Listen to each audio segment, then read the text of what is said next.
say you are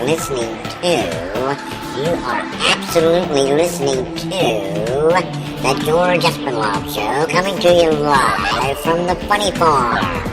Now, with no further ado, here comes Georgie!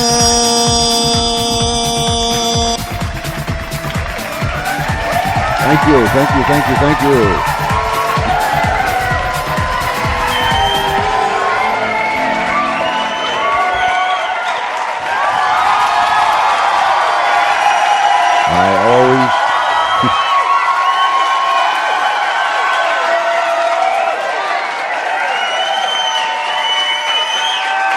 I always try to wait for that big burst that you give me before I say anything else. What a delight. Down the street, around the corner, across this nation, and around the world, you are now listening to the George Espinlove Show, coming to you live from the Funny Farm in a place called Our World. We don't know where that is. We have no specific mailing address. We just live here, and that's good enough for us. We want you to come in, prop your feet up, kick back, relax, don't fall asleep, but go with us when our guest comes on in a few minutes and listen to what this man has to say. I'll tell you what, we had a terrific show last night when we had Nelson Trout on, the author of Blood on the Ceiling, and a professional songwriter and a musician. We had all kinds of response throughout the day, and we'll say more about that later on. Tonight is no exception. We have with us a young man by the name of Brian Barton, a professional baseball player, an author, and a man that has a passion to help kids. So I would invite you to sit back, enjoy yourself, and listen to what he has to say. Brian, you're live on the George Espinlove Show. Hello, how are you? I'm fine. How are you? I'm doing great. Glad to be here. And we're happy to have you. Tell us a little bit about your background. Would you do that? Absolutely. I grew up in Los Angeles, California. Probably wasn't one of the best places to live, but yet, I still had dreams like everybody else. I wanted to be something great, and I had aspirations to be an aerospace. Not an aerospace engineer, but an astronaut, and I also had dreams of being a baseball player. And that kind of got mingled in after experimenting with basketball and football and things of such. But baseball became one of my loves, and that's what I pretty much strive to do throughout my career. And so, in order for me to do so, I had to make sure that my grades were up and that I stayed on par with my attitude and I did all my chores. Otherwise, my parents wouldn't have let me play because, it was, I guess, sort of a privilege to be able to play, especially in our household because money was scarce and everything. So, like I said, I grew up having the same sort of aspirations that a lot of kids have, but, growing up in South Central Los Angeles, I'm quite sure that, the odds weren't in my favor. So, I really had to work hard and really had to, go through a lot of adversities just to get to where I am now. And young people need to understand. In fact, us older people need to understand. Life isn't a bowl of cherries all the time, is it? Absolutely, it definitely not. We wish, and I guess a lot of people, would like things to actually, come easy. But I think what I've learned to realize is that, going through those adversities and actually, coming out on top from the other end, it actually was more fulfilling and more rewarding. And I think you appreciate it a little bit more because, at the end of the day, when you recollect of all the things that you went through and all the fatigue and all all the hard times and all the doubt and feelings of wonder whether or not you were going to make it, and then to finally see those dreams and those goals and aspirations come to light, it actually, allows you to sit back and really smile and say, wow, I actually fought through it and I made it. And it gives you a testimony for other people to actually see, and you serve as an example and to give other people hope. And I always call it that warm, fuzzy feeling. You get that warm, fuzzy feeling when you accomplish something. Absolutely. I mean, that's one of the best feelings, especially when I finally made it to the major leagues.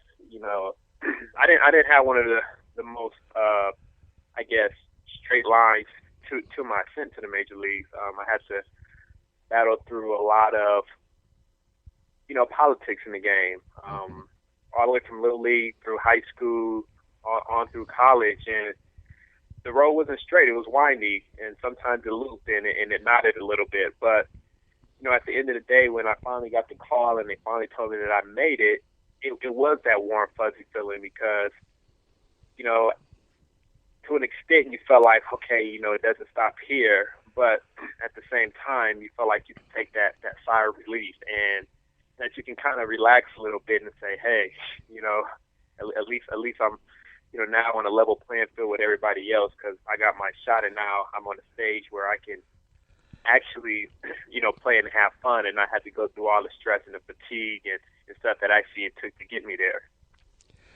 Don't you think that, don't you think adversity will either make you or break you? Mm-hmm. Absolutely. I mean, adversity definitely has the ability to break, but it also has the ability to make you as well.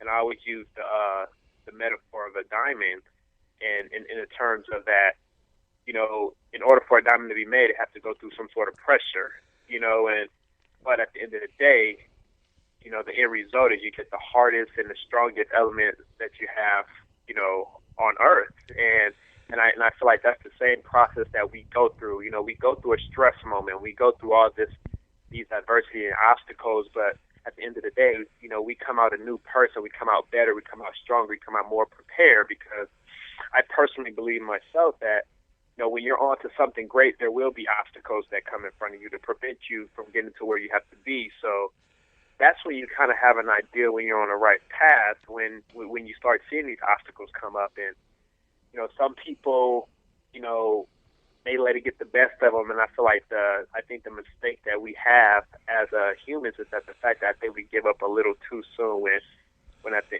end of the day, we're right at the edge to where we can get over the top of the mountain and see success. I wonder, and only God knows, but I wonder how many people got right, like you said, right to the edge and was ready to step over and they quit. I wonder what that number is. And I have no way of knowing that. Like I said, only God knows that.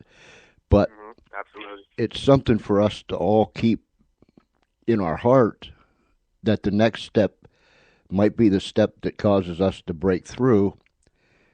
Whereas if I don't take that next step because I'm weary, I'm discouraged, whatever, there I stand. And then all your life you wonder, I wonder if I would have taken one more step, what would have happened? Absolutely. And that's one thing that I've always wanted to prevent from happening to my life is asking those questions as to what would happen if I didn't. I mean, growing up, when I was younger, obviously I didn't have the experiences I had, so I had a lot of moments where, I felt like I was at a point to where, I will be walking through the door into the light, but I turn back because of fear of the unknown. And I think once I got to a moment where I took that first leap of faith, I think it started like a snowball effect in my life. Like, wow, that's nothing. That's nothing. So, let's go and try it. Let's try this out. And I've learned to actually face my fears because I understood and I realized that it's okay to be afraid. But the thing to not do is let your fears detract you from from achieving success. Instead, allowing it to motivate you. It's either can paralyze you or it can motivate you and keep you moving forward. And the latter is actually what I choose to do with my life now. Face the fears and see what's on the other side of that mountain. What about tell us how important choices were in your life? Mm-hmm. Choices were very important. I mean, I had to make certain choices from, growing up, like I said, in the inner cities in South Central LA. I had the choices between, do I stick with my school and my sports, or do I join the gang life?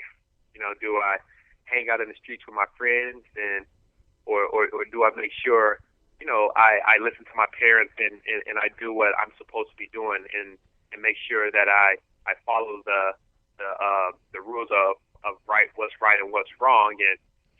And those decisions I made at an early age, I think was based on the fact that I had dreams that, I wanted to accomplish, and, seeing the other ends and the effects of what making the other choices, the opposite choices, had on my friends and on family members, it became less enticing for me to want to venture into that realm. So as I became older, I began to try to keep making the right choices. I mean, I'm not saying that I was a perfect child, I was an angel.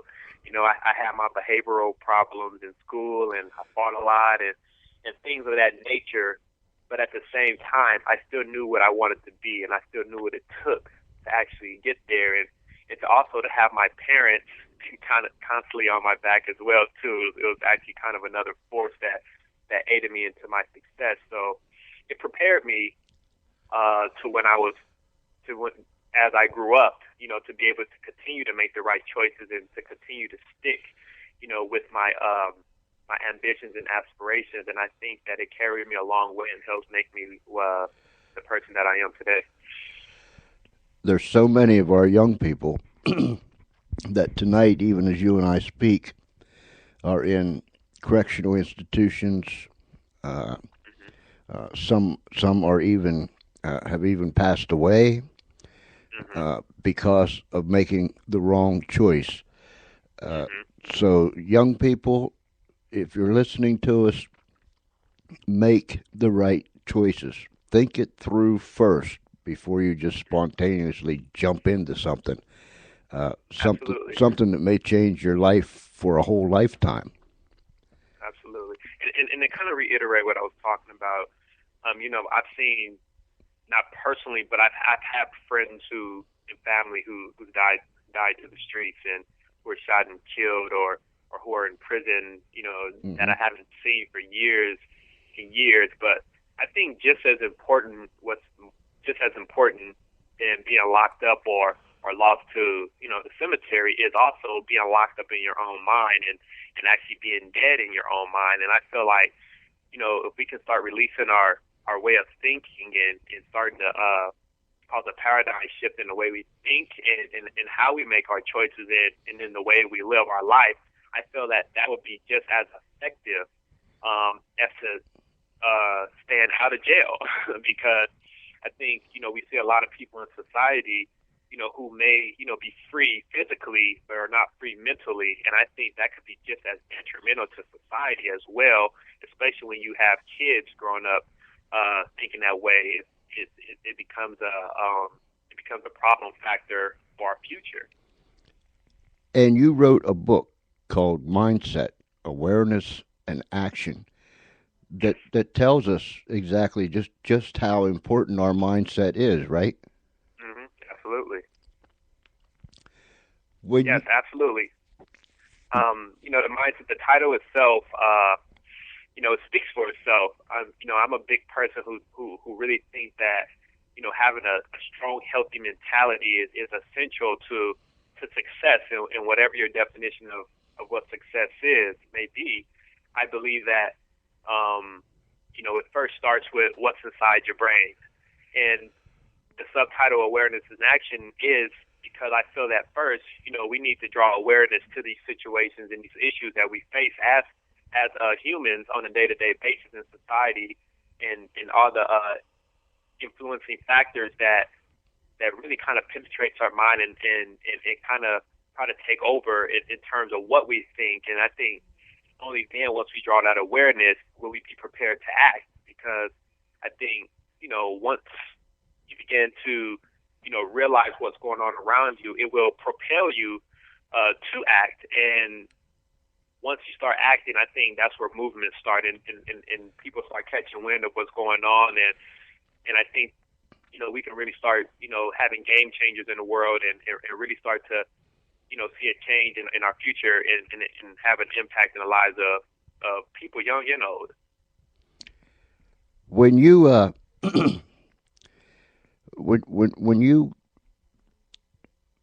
how old was you when you were when you went to the minor leagues?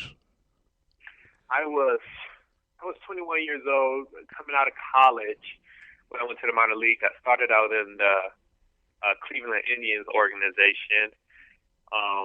A lot of people would ask me, what made me decide to go to college instead of pursuing my professional career, prior to me going to college, which I was drafted by the Dodgers.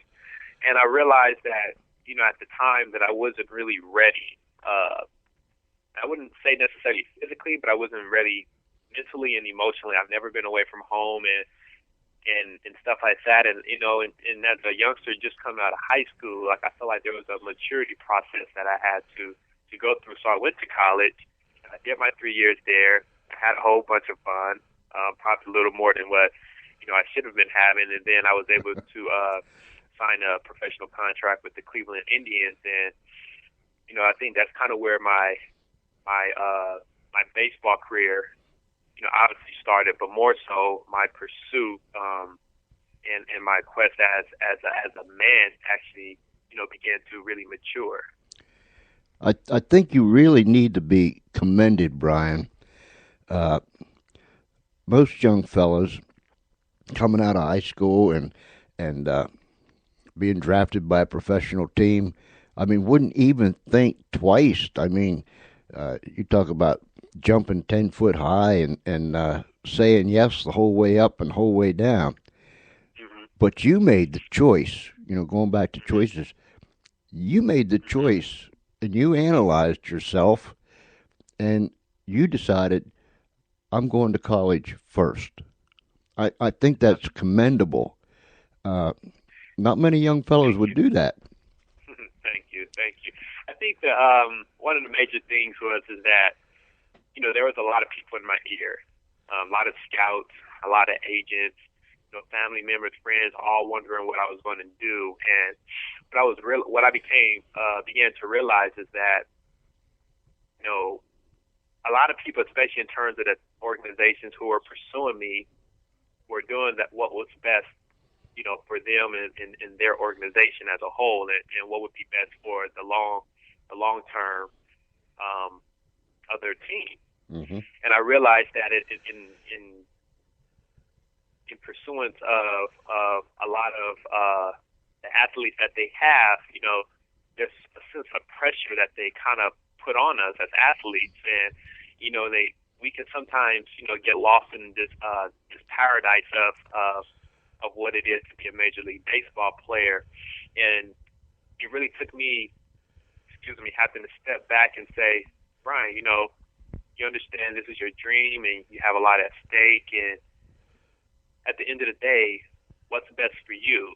And what do you want? Because though I wanted to be a baseball player and ascend to the major leagues, I also wanted to go to college. I also wanted to attend the University of Miami. I also wanted to see how it felt, to kind of have that experience as well. And, I realized that in life, when you get that dream, in the sense that it appears as a mirage, it doesn't necessarily mean it's all it's all good at the end of the road, because sometimes, like as we see in the cartoons or in the movies, you're in the desert and you see this mirage of this oasis and stuff like that. But once you get there, you realize it was just all smoke and shadows, and that's what I had to really kind of sit back and make the decision as to, do I go for it now, or do I go through this maturity process and really, take my time and allow myself to mentally and physically develop in order to be ready for when I make that decision to make that jump. See, when I hear things like that, and when I read your bio and so on and so forth, that gives me a warm, fuzzy feeling on the inside, because I tell my grandkids, you've got to make choices, and you've got to make the right choices, but get that education. And we're all sports fans, and we'll see a story on ESPN or on Sunday afternoon football or baseball or whatever it might be, and it talks about a young fellow that went through this and went through that, but he came out on the other side. He had his degree. He did this. He did that. He went and he played the sport that he loved, and he understood that there was life after that sport. And I tell the kids, that's what you want to shoot for, right there. You want to have a fulfillment on the inside, that you're prepared for those things that's on the outside. Do you agree with that? Absolutely, and kind of to touch on, what you said about realizing that there is something outside of baseball or outside of the sport, even, when you're done. I mean, that's one thing I came to realize, especially when I made it to the major leagues. I remember being asked by a reporter after my first game, about my experience so far in my debut, and, and how it felt to be a major leaguer. And she asked me, was this the best moment of my life? And I actually had to think about it. And I think the most logical question would be to say yes, but I told her that it wasn't the best moment in my life, but that it was one of them. But yet there were so many things that I had to look forward to in my life, and there's so many great moments that I've had in my life that though it's up there, it wasn't the end all. And I think when I went home, I had to actually ask myself that question even a little deeper and say, what am I going to do after baseball? Because growing up, all I ever wanted was baseball, and all it was for me was the end all. And I always tell myself that once I made it to the big leagues, I can die a happy man. But I finally got to that point, and it was like, I'm 25 years old. I made it to the big leagues. What's next? And that's what I realized, that baseball was not my end all, and it wasn't the end point of my life. But I think more importantly, it made me realize that goals within itself are not endpoints. Instead, that there are springboards to other goals, and that along the way, you're having these achievements and accomplishments act as checkpoints in your life, to propel you to the next adventure or the next great thing that you have awaiting you. That was very well put. I tip my hat to you. I mean, that I can see that you are a thinker. I like. Sometimes people say too much. No. I like thinkers. I wrote a piece one time about, and I'm always telling our listeners we're moving faster than speeding bullets, and if we're not careful, we're going to run into ourselves. But I wrote a piece one time about thinkers, and I challenged people, lay the gizmos and the gadgets down, go into a room or find a quiet place, even if it's underneath a tree, and sit there without an iPhone or a cell phone, without televisions, radio, without anything. Just sit there and think.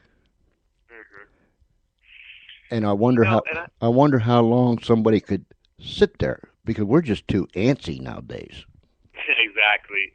And the thing is that we we live in a society where we have a lot of things thinking for us. We got the television, we got our iPhones, we got our smartphones, these video games, and we have even our friends and other thinkers who feed us with all these ideas where we do not learn ourselves how to think for ourselves. And I think when we have these moments where we do think, it actually becomes scary to us, and because we begin to realize how powerful our minds are, and I think realizing that it shows us a little bit about ourselves, and I think that's scary because that self-reflection and I guess in a sense calling it looking in the mirror, it shows us those blemishes that we have, and I think that's what comes with thinking. It first calls for us to kind of unclothe ourselves and become naked, and pure, in order for us to see the world in a pure state. And I think that's really powerful. But yet, more so than just being powerful, it's scary because nobody wants to be blemished in the eyes of other people. But better yet, nobody wants to be blemished in the eyes of themselves. And I think once we can kind of unveil that curtain, to our lives, into who we really are, and kind of come in touch with who we are, we can allow ourselves to think in a more broader sense and really explore the inner depths of our mind, which will allow us to have an appreciation for the world around us. Yep, you're a thinker. Yes, sir. I like that, Brian. I really, really do. Thank you. You are a thinker. Oh, I'm so happy. Try not to blush. You did get to go to the University of Miami, right? Absolutely. It wasn't the direct path. I actually went by way of transfer from Loyola Marymount University in Los Angeles. But I think after my first year, not even I think, I know, after my first year, I decided to transfer and follow my heart. I had a academic scholarship going to Loyola Marymount, but I realized that what was more important than making a decision based off of money and finances, even though it was financial support for a positive reason, that I really had to follow my heart, and that I had to be somewhere where that I knew I can gain the most of my experience. And I think sometimes that was another choice that I had to make. And do I go with the obvious choice and the most convenient choice of taking the route of education that's paid for, or do I have to try to figure out a way to go to where I want to be and where my heart is, even if it causes or ends up with me having to pay. And I went with my heart, and at the end of the day, my school still ended up getting paid for, even though I didn't expect it to get paid for. And that's when I began to realize that a lot of times, when you make those hard decisions, things work out in the end. It may not work out as quickly as we want to, or even in the same fashion that we wish for it to work out. But at the end of the day, when you have confidence in the decisions you make, those decisions or the end results of those decisions ends up working themselves out. Most of us want the path of least resistance.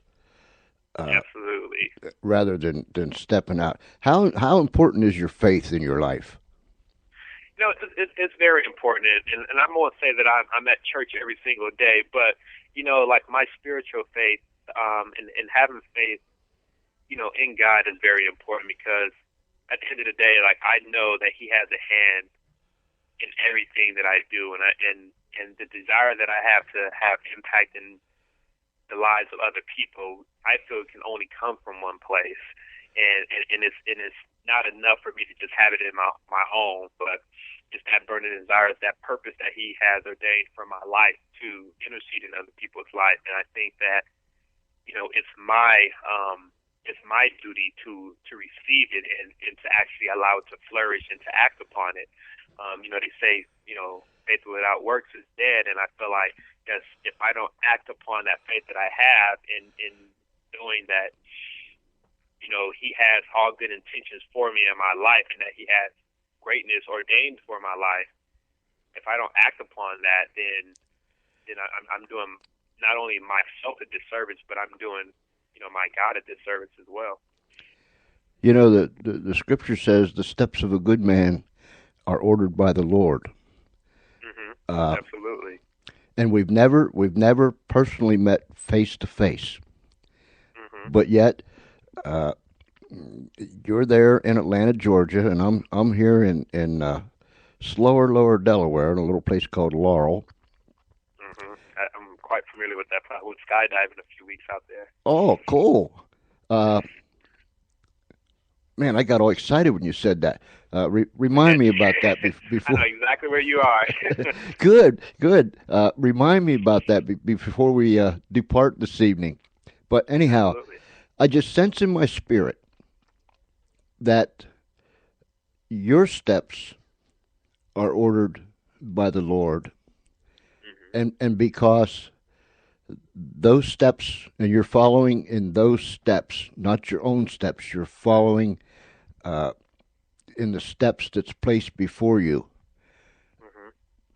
That's why you are so successful with doing what you're doing. And I think, correct me if I'm wrong, but I feel as if because of that, that's where your passion comes from. Is that right?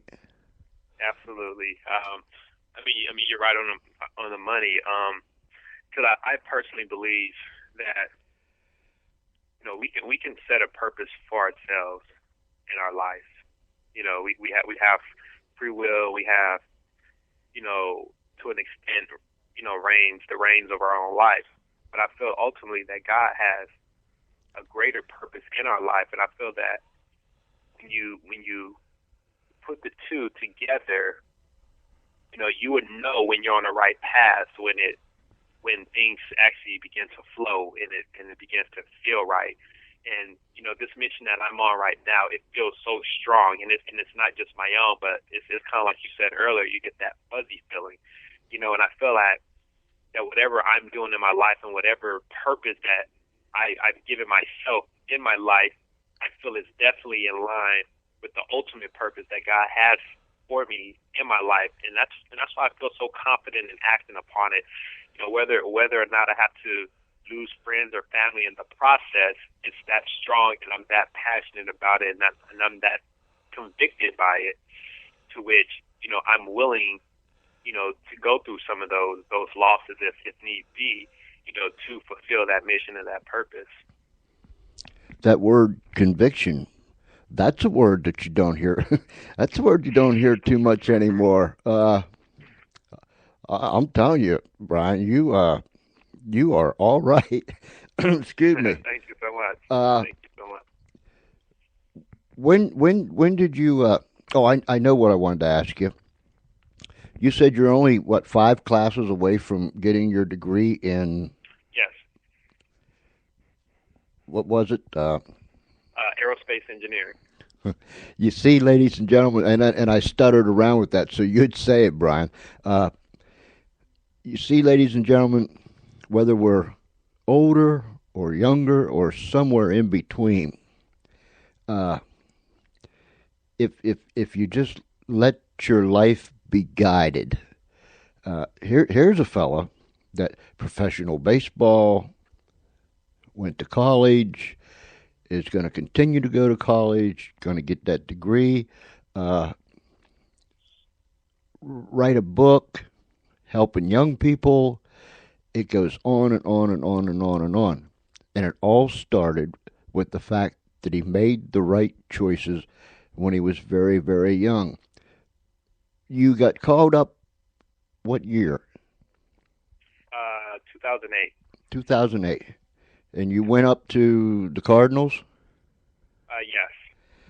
I see. And I'll give you I'm giving my age away. I live not far from Pittsburgh. Okay. And so growing up, I was a Of course, I was a Pittsburgh Pirate fan. But when you was a kid that grew up in the 50s and the 60s, you knew every, of course, there wasn't as many teams back then as there is now, but you knew every lineup of every team in the American and the National League. Mm-hmm. Men like Red Shandix, Mm-hmm. Grote played for St. Louis for a while. I mean, it just goes on and on. Stan the Man Musial, and the wonderful thing is I got to see some of these guys, Absolutely. and they were to me some of the best ball players that ever put on a pair of cleats. Mm-hmm. That's neither here nor there. But when you got called up, and of course, when you're called up to the Cardinals, there's a history of the old Gas House gang and so on and so forth. The lights,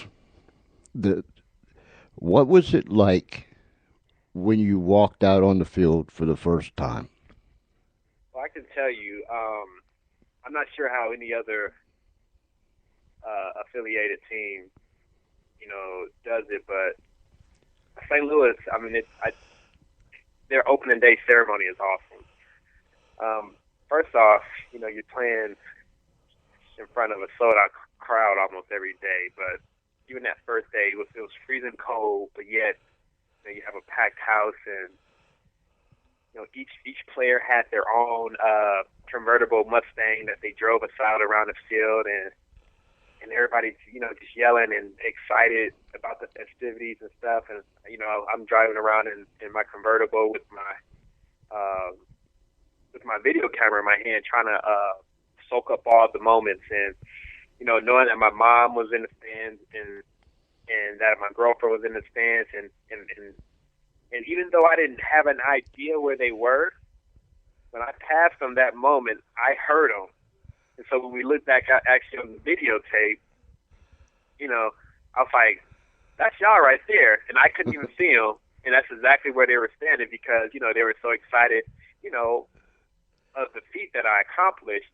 But then also, during the announcements of our names and everything, standing next to, all-time greats like, Lou Brock and Ozzie Smith and, Stan the Man and all those other Hall of Famers, and you just realize, like, wow, it's either I've heard about these guys or I grew up watching these people, and it was just amazing. And then being able to play with future Hall of Famers like Albert Pujols and possibly Yadier Molina and all those guys, it's like, wow, I can only dream of a situation like this, and once again, it took me back to all the years that, I was back home throwing the ball off the wall or playing catch with my dad or, playing foil baseball in the backyard with my brothers. And it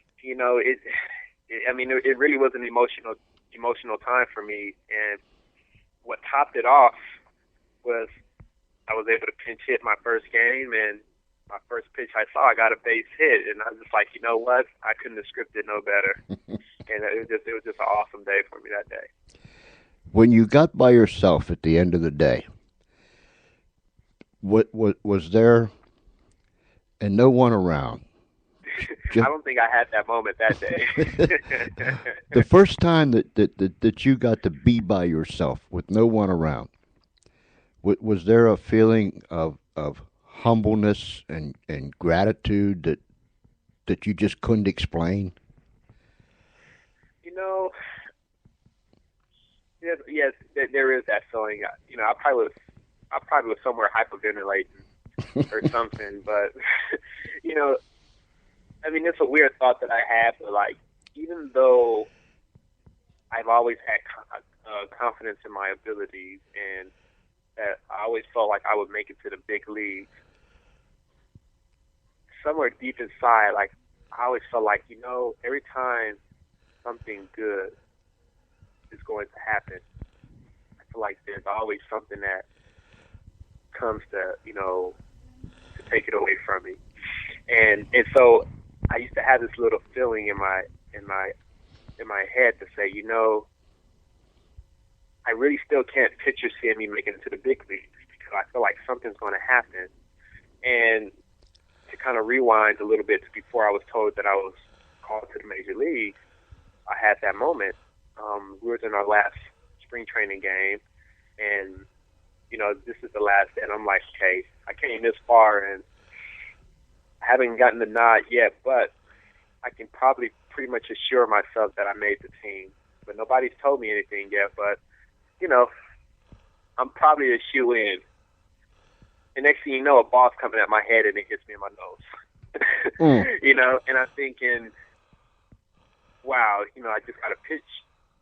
It wasn't thrown at me, but, it, I guess, got away from the pitcher, and it came right at my nose. And I'm thinking, oh, my God, nose bleeding.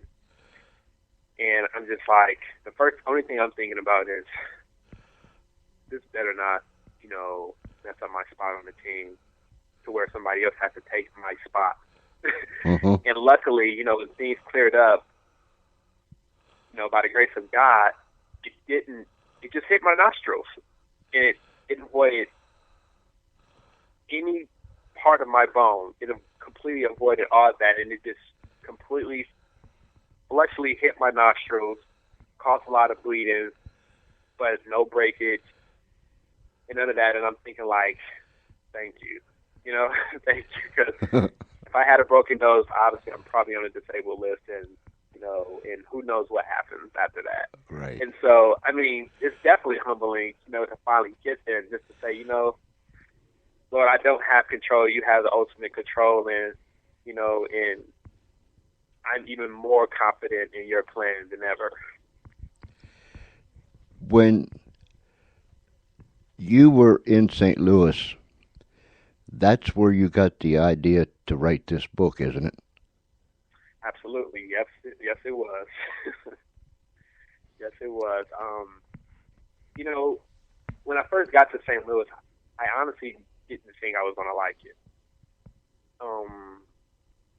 I didn't know what to expect. I never lived in the Midwest before. And, at the end of the day, I've grown to love it.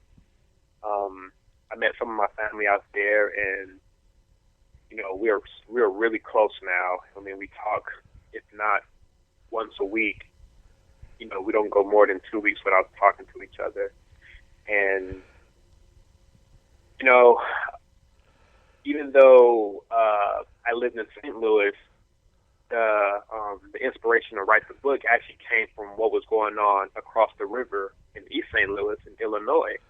And that's actually where my cousins lived. And, I was introduced to a community where it didn't seem much like a community.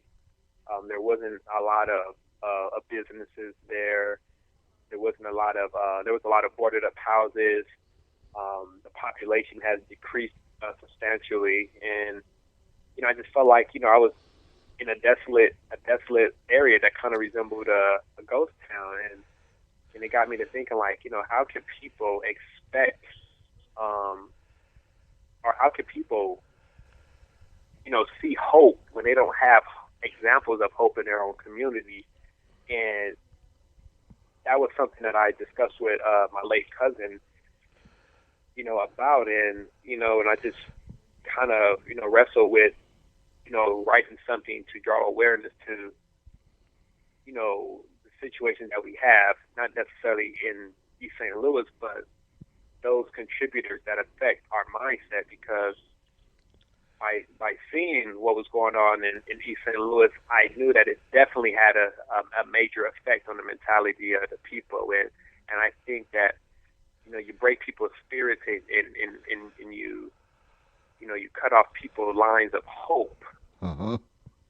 That you definitely set yourself, or you definitely set up for failure, and I wanted to write a book that focuses on these paralyzing factors that inhibit our free thinking, and that was the inspiration behind the book. He told me, hey, it's no better time than now to write it. I know you're wrestling with it right now, but just go out there and put it on paper, because the message that you have for these people, whether young or old, is very important and it's vital. And I think that, it will touch some lives and will spark some sort of change and some sort of action to kind of see your goal and see your vision of actually rebuilding communities live. Did you have a chance to, excuse me, did you have a chance to speak with the people that lived in those neighborhoods? Well, like I said,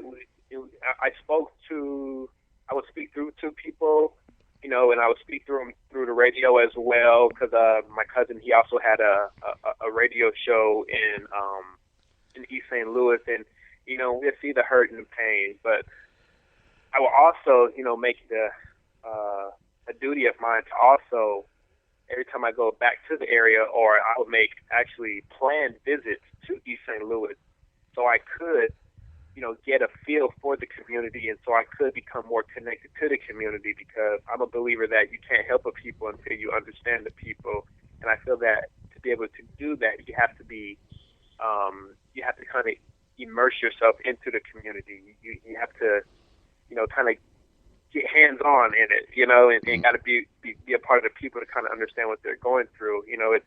I feel like, you do yourself less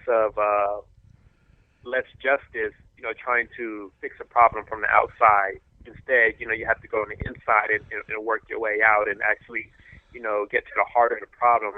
And that's what I've been trying to do, and that's what I plan to do with my my Upstart Foundation, XY to the Power of Infinity, which is to go into this inner city of St. Louis and, and get the youth, because I feel that the youth are, they are the link between the past and the future, and I think once you cut off that line of the past, those past ideologies and those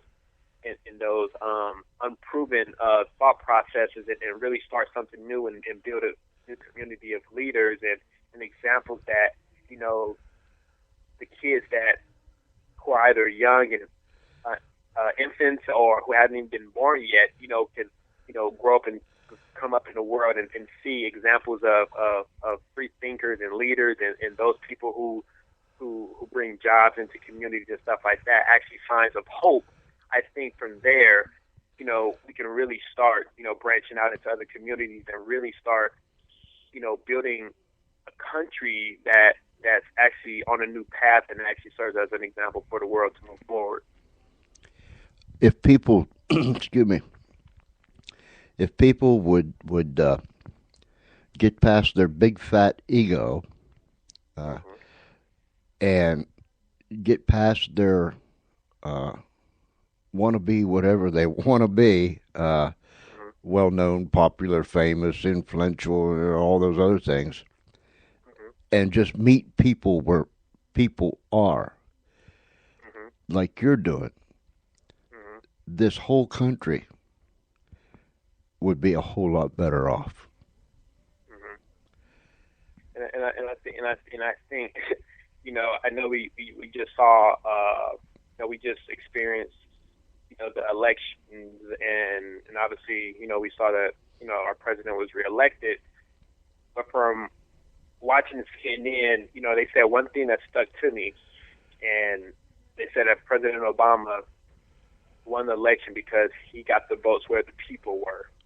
And that kind of it stood out to me, because that saying right there is key into a lot of aspects of the world. In order for you to make change, you got to go to where the people are. You can't expect the people to come to you. You have to kind of, insert yourself into the bloodline of a community. And in doing so, you get to actually see how a community operates and what people are going through and what it needs to actually thrive, and you learn the basic steps in how to nourish that community, or that lifeline that would allow a community to flourish. And I think that, from hearing that on the news station, saying that it is actually a relevant statement, in life. You go to where the people are, you go to where the problem is, and that's the only way that you can actually solve a problem is to actually insert yourself into the problem and work it out from the inside out. Yeah, because excuse me, too many people. When people are real, people know that you're a real people. I know that don't make a lick of sense, but when you walk a mile in someone else's shoes, then you feel their hurt, their strain, their pressure, whatever it might be. Then you can lend a helping hand, or people need, and I always say this, and our listeners have heard it I don't know how many times. People need to hear your heartbeat. If they can hear your heartbeat, and people, people, because I'm a people are some very intelligent people, and they know in a heartbeat if someone is plastic or someone is genuine. And when they hear somebody's heartbeat, they can't deny that they're genuine. That's what people need. People need to hear someone's heartbeat and sit down with them and say, okay, I hear, I feel.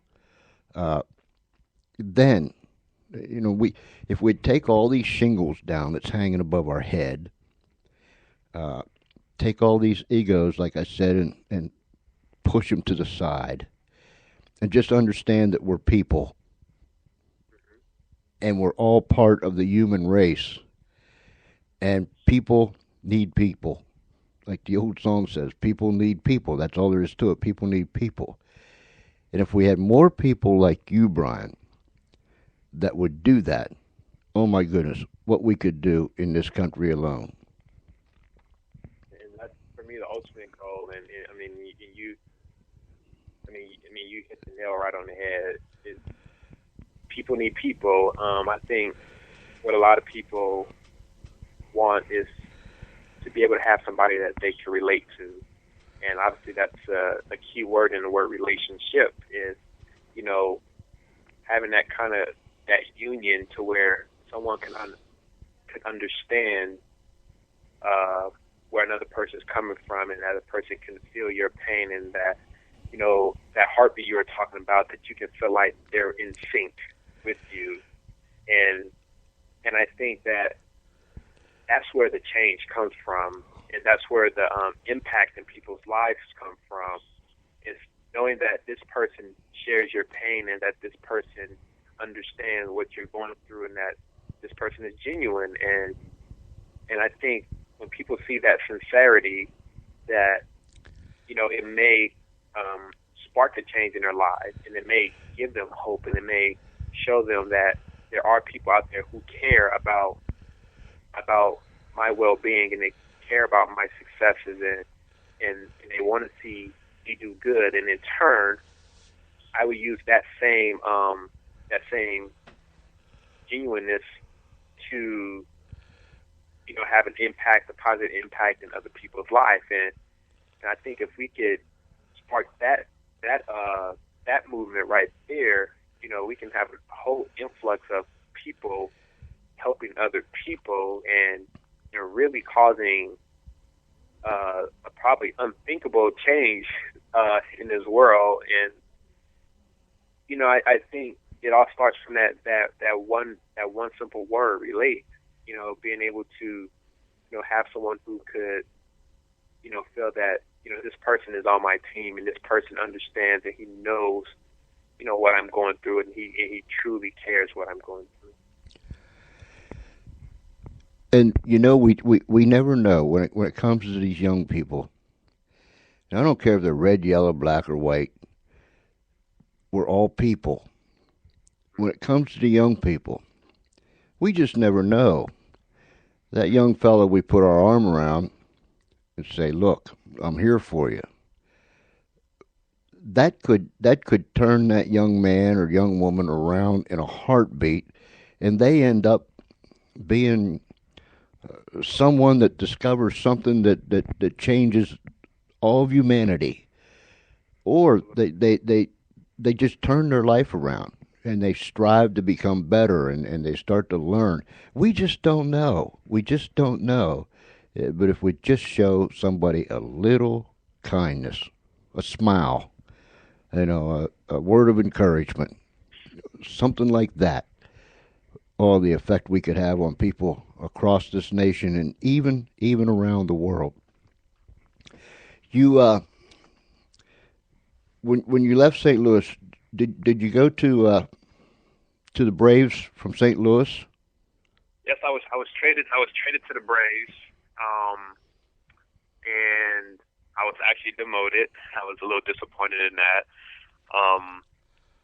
So the goal was to get back to the big leagues, and I was actually able to get back to the big leagues. However, my stint was short in the big leagues. But I kind of had some conflicting feelings of how I felt. But I think the thing that I took away from it was the fact that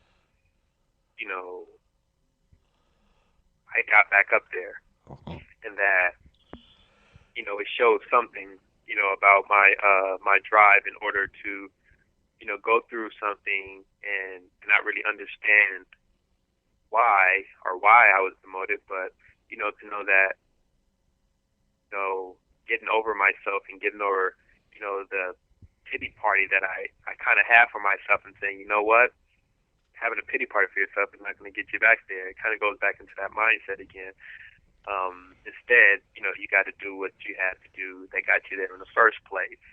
So they say, it's hard to get to the big leagues, but it's harder to stay. And so, it was kind of like that idea that, I kind of had in mind, which allowed me to not take it personal. And so, though after Atlanta, I've been playing back in minor league ball, and I played some independent ball, but the dream of getting back to the big leagues is still not lost. And it actually keeps me going because, like there's a bigger purpose to me playing baseball now, and it's not just about me accomplishing my own goals, but it's also about realizing that the people who watch me play lives are affected in a positive way just by seeing me swing a bat and fielding a ball. And I think that right there kind of sparks that drive for me to keep playing. You have a foundation called XY to the Power of Infinity. Mm-hmm. And that, Absolutely. pardon? Yes. And you go to the inner cities and you talk to these kids about travel and business and ownership and public speaking, things that they've probably never heard of before in their entire life. Absolutely. Well, I'm an avid traveler. I love to travel. Any opportunity I have, I try to take myself out of the country so I could gain a better perspective of the world. And I think that is something that I would love to bring back to these communities, to show that there's more than just your community. There's more outside of your community that you can learn about, and to be able just to give people a different perspective and viewpoint of the world. And I think that's what I gain from when I travel, but also to be able to draw awareness to the importance of having business skills and becoming job creators in their communities, so they do not have to depend on lifelines from sources outside of their communities. Instead, they could be the lifeline to their communities by being those job creators of the such. But even more importantly, I feel like it's important to be able to give these kids a voice, and I think by enhancing those skills in public speaking, it allows for these young men and women to have a voice and to be able to effectively get their message out, and invoke change. And I feel like all three of them can kind of complement each other in a sense. In the business sense, you can use your travel and your public speaking. In the travel sense, you can use your business in your public. I mean, they all can kind of intertwine with each other, and I think it will kind of bring a fresh new look to the whole nonprofit arena when it comes to impact in these children's lives. When excuse me, when you first talk to young people about these things, travel, business ownership, and public speaking, do they first look at you because they're hearing it for the first time? Do they look at you like you have two heads sometimes, but by the time it's done with, are they lit up? You know, I think it's you know, when I especially when I show people my pictures of travel. Obviously, speaking of travel and stuff like that, it's hard for kids to fathom that concept because one, you know, a lot of kids hadn't traveled outside of their community, let alone their state, and you know, I think that whole concept is kind of washed away because you know a lot of these kids are grown or raised in families where they don't have the means to travel, so. To travel, which is something that's seen as a luxury or leisure, is not a necessity because a lot of these kids are in the mode of survival, and so to be able to show them that, you know, that a person like myself who grew up, you know, fairly similar, you know, could, you know, do these things, it gives them hope to be able to say, you know, why not me, and you know, and then better yet. You know, why can't I be a business owner? You know, I can do that too if I hold on to my dreams, and I could be that person who makes change, and that's kind of what I want to do. I want to be the light to that fire, and I want to you know, kind of invoke those thoughts and really get people to believing in themselves again, because it's hard to believe in yourself and see hope at the end of the tunnel. When you look at your community, you don't see hope in your community. You know, looking at a community or the downtown of East St. Louis, it resembles a ghost town. You know, you have more boarded up buildings and businesses and spaces than you do operating businesses, and I feel like that is sad, and it doesn't lead to the foundation of success in the eyes of the children, and I think it perpetuates that mindset that kind of stymied a community for decades. I need I need to give our listeners your website. It's brianbartonaccess.com. Brian Barton, that's Barton, access, ACCESS.com, brianbarton.com. It's a good website because there you get to see both sides of Brian. You get to see him on the book side and on the side that he's working with young people, so on and so forth. Then you get to go see the baseball side of Brian. He's got some videos on there. It's just real cool. So go to brianbartonaccess.com. They can buy your book there too, Brian? Absolutely. You can buy my book on brianbartonaccess.com again, and you can click on the side with the book cover on it, which is the side opposite of the baseball side. And, you know, I feel I would just encourage people, you know, to just take a look at the website. Obviously, you know, I would implore them to purchase the book. I think it's a very powerful book, and I feel like it definitely brings insight in it, and more so it will cause people to think inwardly about their own lives in order to make change, as we talked about earlier. You know, having that sort of self-reflection, you know, that will kind of cleanse a person to be able to see the world in a different light and to really, you know, change the way they think. So I would definitely encourage you to visit the website and really just, browse around and feel free to leave me a message and really just, just enjoy it. And if you have, questions or ideas or feedback into how I could improve it to make it even more engaging or more interactive, I'm definitely open to that because, I want to have something that people can go to and feel refreshed about and kind of have a sense of fresh air and not just say, it's more to him than just baseball, but I can actually see that, he actually wants to spark change and that he actually is about hope and that he has a vision to actually change the world. And I definitely, feel that, my website is an insight into my life and into who I am and it can actually hope, and I hope that it causes people to actually, really, want to spark change in their communities. You are truly a role model, and you are a gentleman, and Thank you much. you are a thinker, and you are a very good person. And I could sit here and tell you on and on and on. You are for real. Thank you so much. You're one of those people that I can hear the heartbeat. And I always tell people, if I can hear someone's heartbeat, I know beyond a shadow of a doubt that is a real person. You are playing, what, Southern for Maryland Blue Crabs? Yes, for the Southern Maryland Blue Crabs in Waldorf, Maryland, about 20 miles outside of D.C.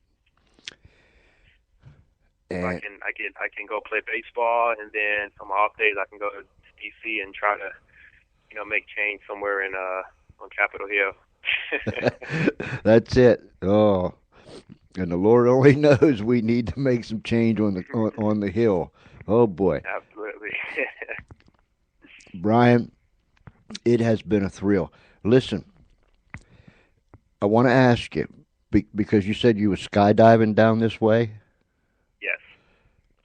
I want to ask you. I want to send Angela my phone number, my email address, my grandmother's name, what shirt I'll have on. I mean, I want to send it to her. And please, when you get down this way, will you please call me, holler at me, Absolutely. drive by, Absolutely. do something. But I sure would like to meet you. Definitely, we can definitely do that. Good. Maybe we can jump out of a plane together. I've always wanted to do that. It's probably one of the most fun I've ever had. Somebody said, "Why would anybody want to jump out of a perfectly moving airplane? Why you want? Why you want to jump you out?" always say, "Well, there is no perfectly moving airplane." It's always good to have a parachute, right? Absolutely. And it was fun. It was something that, once again, it made me say, "Wow, I can't believe I did that." And that's just one more example that, I can feed to people and saying, face your fears. I have a fear of heights, and yet I'm jumping out of planes. So, I'm not going to even let that little bit of trepidation, stop me from doing anything. I think that's wonderful. But please, I'll give Angela all that information, and even if you're driving by or get close, holler at me. Absolutely. I definitely will. Ladies and gentlemen, you just met a fine individual. So call your friends, your family, your in-laws, your outlaws, friends, Romans, countrymen, anyone that'll listen, and tell them to listen to the show, because everything's archived. Listen to the show, and I think they'll be thrilled. Brian, thank you so very much. I appreciate it. And listen, God bless you. God bless you too. Thank you. It was a pleasure being on the show, and I'm very honored to be on it, and I'm very humbled, and thank you. And anytime, I'm always available. Thank you, sir. Thank you. Bye-bye. There we are, ladies and gentlemen. Brian Barton. My, what a life that young man is living. He was telling me before we went on the air that he only has 5 more classes. I think he mentioned this in our conversation. 5 more classes to get his degree in what was it? Aerospace engineering. Wow. That's the difference between him and I. I have 1/2 brain cell left. He he has more brains than I ever had. But he's a fine individual, an outstanding young man that has made the right choices in his life. And like he said, by no means is he perfect. But nonetheless, he's been making the right choices. He's got a passion. He's got a desire. I think there's a real calling on his life. And I believe that we'll be hearing more from Brian Barton.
That was Clear Blue 22.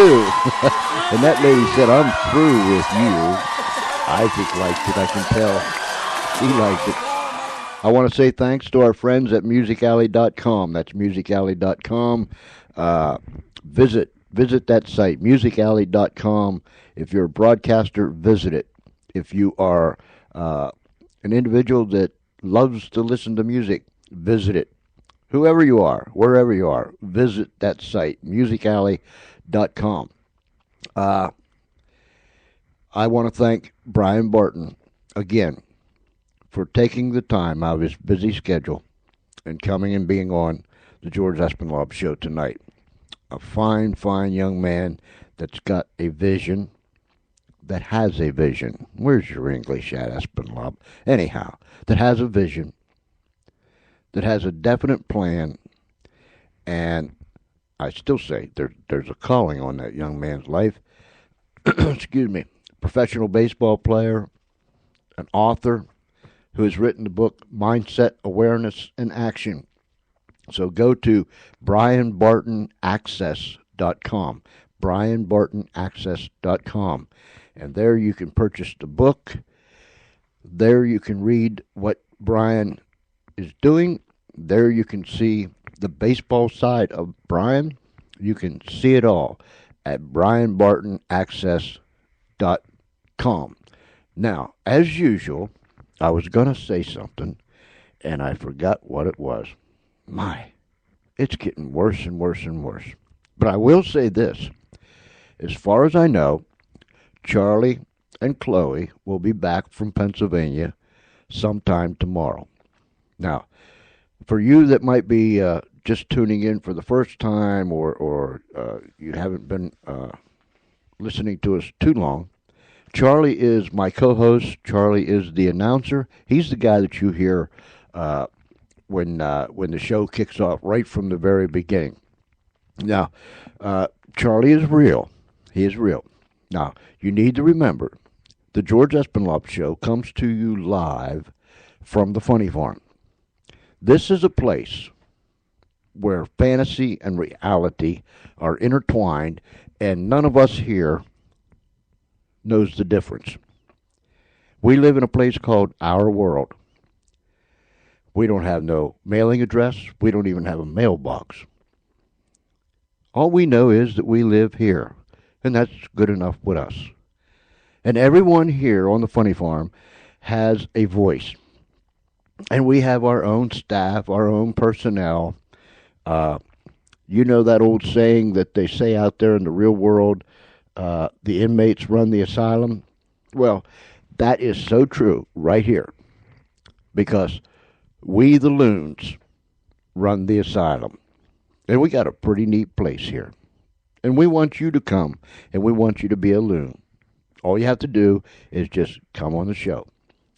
But saying and talking about Charlie, he is real. Charlie talks. You might find it hard to believe, but I'm telling you something now. Charlie is a wiener dog. Yes, he is. Chloe is a wiener dog. Yes, she is. Charlie is the announcer and the co-host of this show. Charlie has a voice. And as far as I know, they'll be back. Charlie took Chloe up to Pennsylvania. They have relatives up there. Charlie took his own vehicle. They'll be back sometime tomorrow. And hopefully he'll be on the show tomorrow night. Speaking of tomorrow night, you're probably sitting there scratching your head now, right? Anyhow, I'm telling you. I'm telling you the truth. Speaking of tomorrow night, Coley Bryce will be on. Professional musician, songwriter. I don't know how many songs he's written. We have lots of his music, and we'll be talking with him tomorrow night at 6:30 p.m. Eastern Daylight Time right here on the George Espinlove Show live from the Funny Farm. We'll be talking to Coley. We'll be playing his music. My goodness, we've had a delightful week. I mean, we have really had a delightful week indeed. Wow. And last night was great. The night before was great. The night before that was great. Every night's great around here. We have some of the best guests that this world has ever heard of. I just feel like I'm country tonight.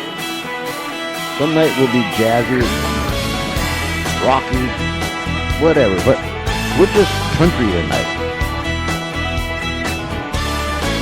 December 24th, we're here waiting, tossing and turning, anticipating. We got sugar plums, eggnog, and white snow. 10,000 watts of lights for the big show. We hear rumbling and we run outside. Blink twice, we can't believe our eyes. He's there on the rooftop, sitting in a new Dodge Chrome, rims and pinstripes. In a lift kit, sitting locked, super swamper, turbocharger, scoop and tailpipes.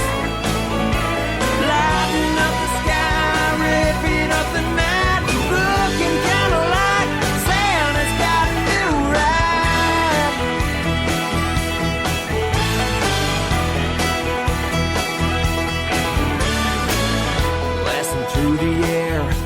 like a shotgun. He puts a hammer down, he gets the job done. You better watch out, you better not cry, you better not pout, and I'm gonna tell you why. The man in red is coming to your town. Listen close and you'll hear the sound, 'cause he's tearing up the rooftops, flatting a new Dodge Chrome into pinstripes. He's on that kick, sitting on super swamper turbocharged, hood scoop and tailpipes, lighting up the sky, ripping up the night, looking kind of like Santa's got a new ride. He's got a bobblehead Rudolph sitting on the dash, grooving to the sound of Johnny Cash, as he's tearing up the rooftop, flying in a new Dodge, chrome rims and pinstripes. He's on that kid sitting on super swamper turbocharged, hood scoop and tailpipes, lighting up the sky, ripping up the night, looking kind of like Santa's got a new ride. Must have left the gear behind, Santa's got a new ride.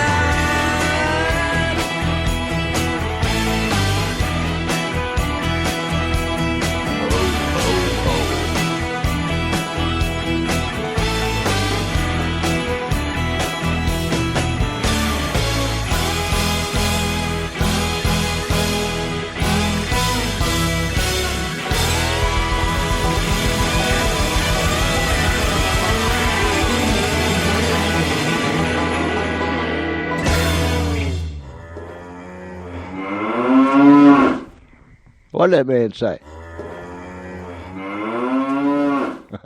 Okay, you guys know the routine. Go get the shovel.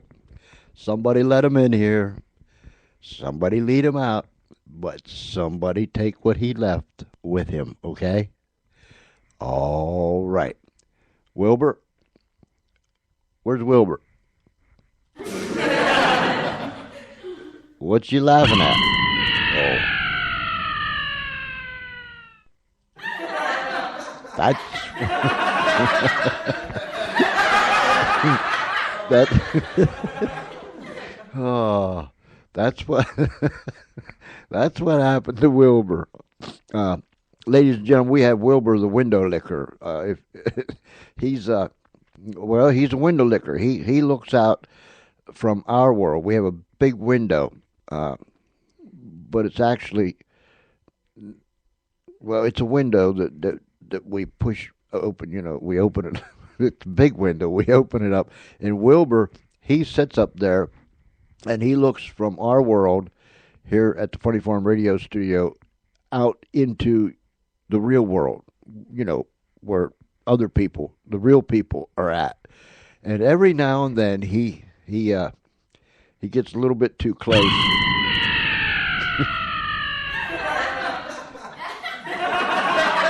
And he falls out. So then Travis has to go out and either scrape him up, you know, with a putty knife, or like Humpty Dumpty, you know, he comes all unglued and falls apart and stuff. So Travis has to get him up, put them all back together again, and bring them. But you know, lo and behold, Wilbur goes right back up to that great big window again, and then it's not too long. Yep. Out he goes. Yeah, that's our man Wilbur around here. What do you think of him? Kicking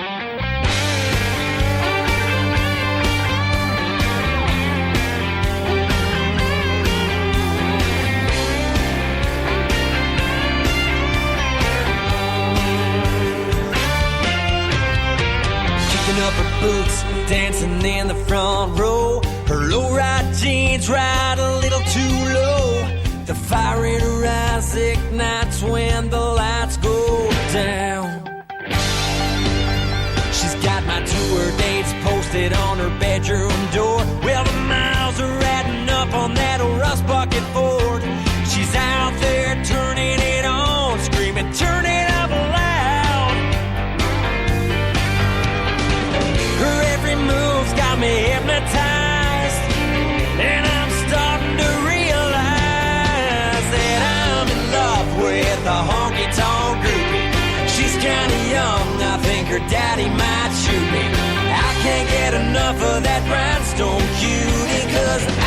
in love with the honky-tonk groupie.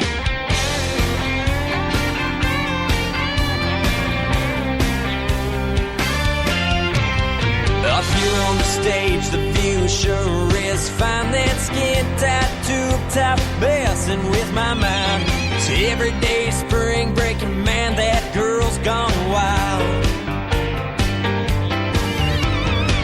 She's got me tripping over every word. I wanna scream it out to the world that I'm in love with a honky-tonk groupie. She's kinda young, I think her daddy might shoot me. I can't get enough of that rhinestone cutie, 'cause I'm in love with a honky-tonk groupie.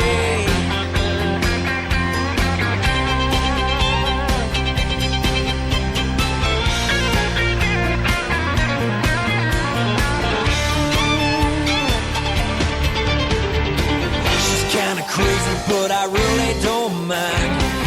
Freaky deaky, but so sexy at the same time. There's something about her, I gotta make her mine. Well, I'm in love with a honky-tonk groupie. She's kinda young, I think her daddy might shoot me. I can't get enough of that rhinestone cutie, 'cause I'm in love. I'm in love with a honky-tonk groupie. She's kinda young, I think her daddy might shoot me. I can't get enough of that rhinestone cutie, 'cause I'm in love with a honky-tonk groupie.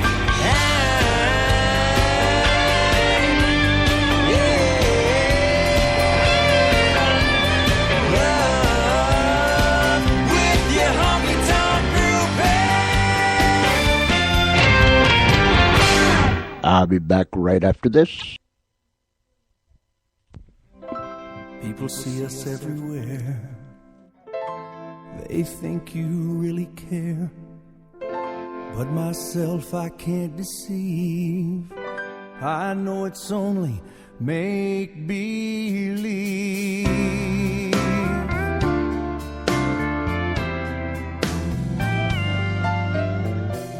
My one and only prayer is that someday you'll care. My hopes, my dreams come true. My one and only you. No one will ever know how much I love you so. My only prayer will be someday you'll care for me, but it's only make believe.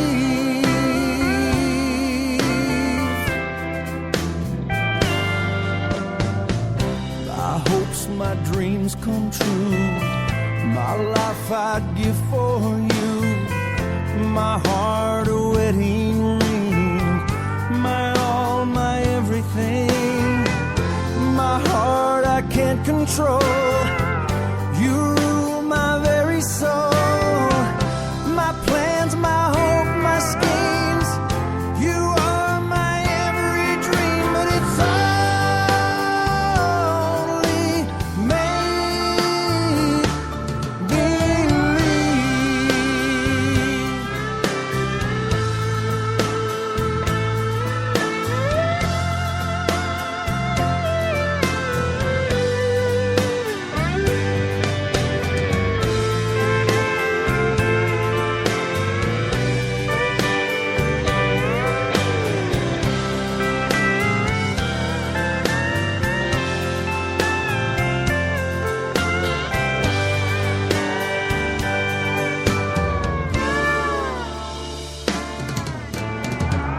My one and only prayer is that someday you'll care. My hopes, my dreams come true. My one and only you. No one will ever know how much I love you so. My only prayer will be someday you'll care for me, but it's only make believe.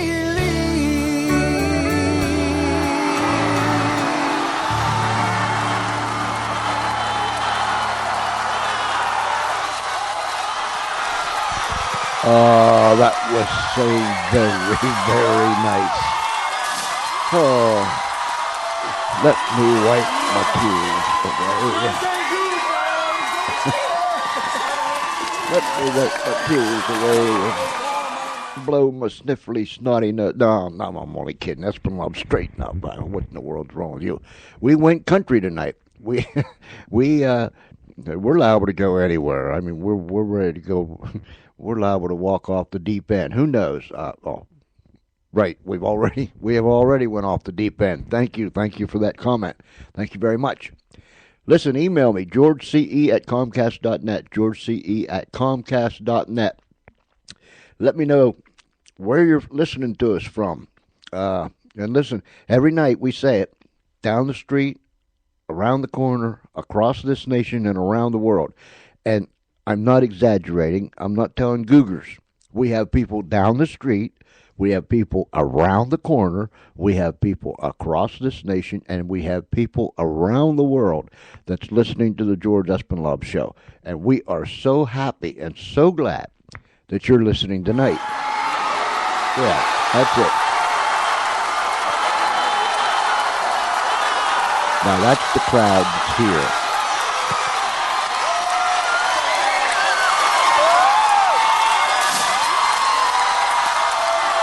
Oh, they're a wonderful bunch. And that is Alex. Yeah. But anyhow, that's the crowd that is here inside the Funny Farm Radio studio. Excuse me, you didn't hear the crowd that's on the outside. Those that can't get in here, we have monitors and screens up on the buildings outside that Travis, our maintenance man, had put up. And people come and they park in their pickup trucks, their buses, their campers, their cars, their camels. Some of them come on camels. Some of them comes in rickshaws. They come from far and wide. And if they can't get inside the building, then they are able to be outside, and they can see everything that's going on the screen in here. They can hear the show, the music. They dance out there. They dance in here. We just have us a good old time, and we want you to become a full-fledged loon like the rest of us. Now, here's all you have to do. Well, let me tell you the two things you don't have to do. You don't have to sign anything, and you don't have to buy anything. All you have to do is one thing. Show up. That's right. Just show up here at the Funny Farm, listen to the George Espinlove Show, and you become a full-fledged loon. And as we say so often, many come, few leave. They like it here. They are. They do. They will. Whatever I'm trying to say. We want you to become a full-fledged loon. Not only that, we want you to join the Raisin Nation. We have people in our Raisin Nation around the world. Trust me, from Italy, the United Kingdom, across this nation, in the Philippines, everywhere. Men and women, boys and girls are joining the Funny Farm Raisin Nation. What do you have to do to join the nation? Just eat raisins. That's all. Get you a box of raisins. Big boxes, little boxes, and just eat raisins. Why, we have a friend by the name of Jennifer that lives in the state of Ohio. She feeds her turtle. Now, Mr. Turtle, he's for real, I'm telling you. She feeds her turtle raisins. In fact, he likes raisins so much that sometimes he steals hers.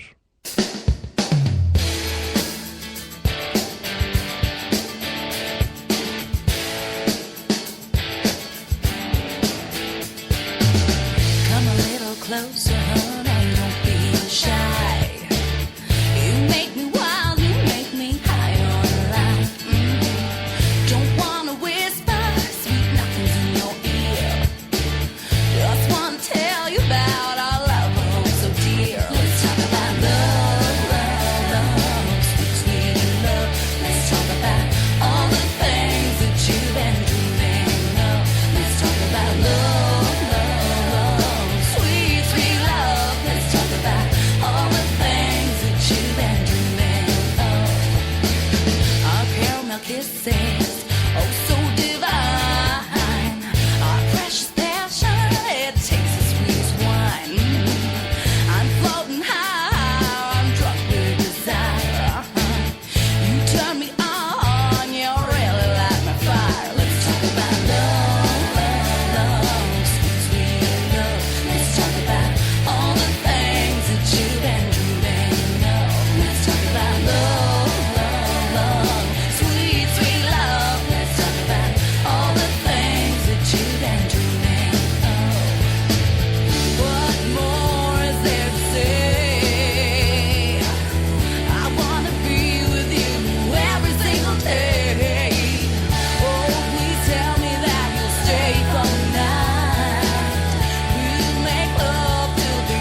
one more time, I want to say thank you to Brian Barton, who was our guest tonight.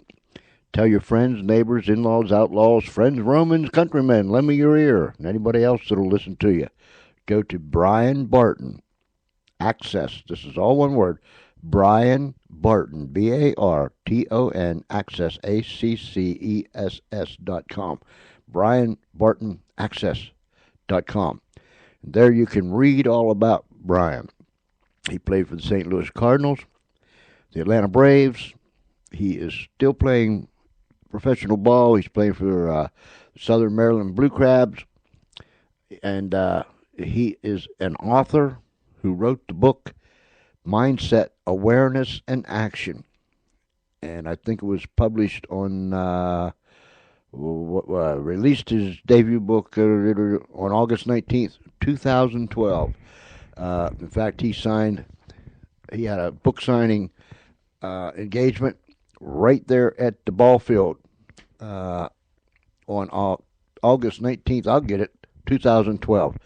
So, fine young man. Go to that website, BrianBartonAccess.com.